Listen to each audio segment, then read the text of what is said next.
اهلا وسهلا بكم مشاهدي قناه ريفيرونس تي في الحلقه الثالثه من برنامجكم سؤال اليوم.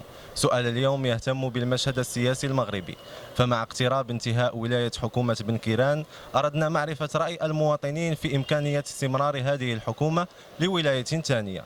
فهل الحكومه الحاليه لديها حظوظ لانتزاع ولايه ثانيه بعد الانتخابات التشريعيه لسنه 2016؟ نشوفوا جميع. انا مع الحكومه حيت زعما بن كيران زاد شحال من حاجه، وكيجيني انا انه ولد الشعب، يعني كيعرف يتواصل معنا، كيوصل لنا الفكره، ودار شحال من حاجه اللي ما قدروش يديروها اللي قبل منه. غنتخب ان شاء الله. هاد الحكومه ديال بن كيران صاحبي راه ما دارت والو، زاد تعاف الخضره، زاد تعاف ليسونس، زادوا عندنا فتافات الشمس هادي. نقول لك اللي كاين خويا، قهرنا هاد بن كيران.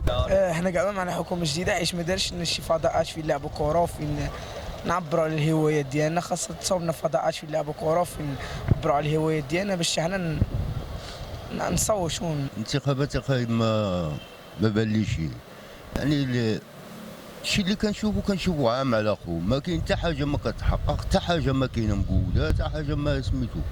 لا حتى بالنسبه للمواطن، الا جينا نهضروا غير على المواطن الحقوق ديالو راه مقموعه. يا اخي انا ما بقاش عندي ثقه بالنسبه للانتخابات، الصراحه هي كيفاش غادي حنا كيكون عندنا امل، تنقولوا والله هذا الانسان راه غادي يخدم وغادي كذا وغادي هادي وغادي هادي، ولكن ملي كتجي تشوف الظروف كلها بحال من انا في عمري دابا 66 عام، هادشي اللي كنشوف ماشي هو هذا، حيت انا ماشي بوحدي يمكن اللي غادي نحكم. تقريبا راه اكثر من نصف الشعب اللي سولتي وقلتي له بن كيران نقول لك اودي ما كاين والو، يعني راه داك الشيء اللي كاين راه هو اللي كاين. وكيفاش غتثق؟ عاد انا بوحدي غادي سميتو نحكم. شنو هو الحل؟ الحل الله يهديهم. هذا هو اللي غادي نقولوا. اش غنقول لك، انا نصوت مع اللي في الصالح ديالي. انا ما عنديش لا مثلا مع هذا ولا مع هذا.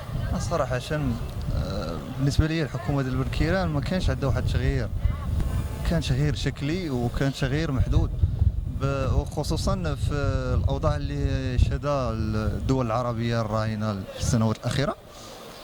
فلذلك انا صراحه كراي شخصي ما باش لي واحد التغيير، كان تغيير موجه لواحد الفئه دون فئه اخرى. انا ما كنصوتش اصلا، كنصوتش ما عنديش مع التصويت وداك الشيء، عارف هذيك المسرحيات وهذاك الشيء كاع ما منوش، ما عندوش واحد الفالور في بنادم اصلا ما بقاش كيشيق في العمل السياسي في المغرب. انا في التوقعات ديالي غادي ينجح بن كيران وما غادي يتغير حتى حاجه اخرى. كنتمنى انه يكون تغيير فعلي في المجتمع يحس به المواطن. صراحه ولات ديك التغيير ديال الزياده ولات تغيير عليك ماشي لك، ولات الزيادات ولات صراحه واحد الوضعيه كنتمناو تغير.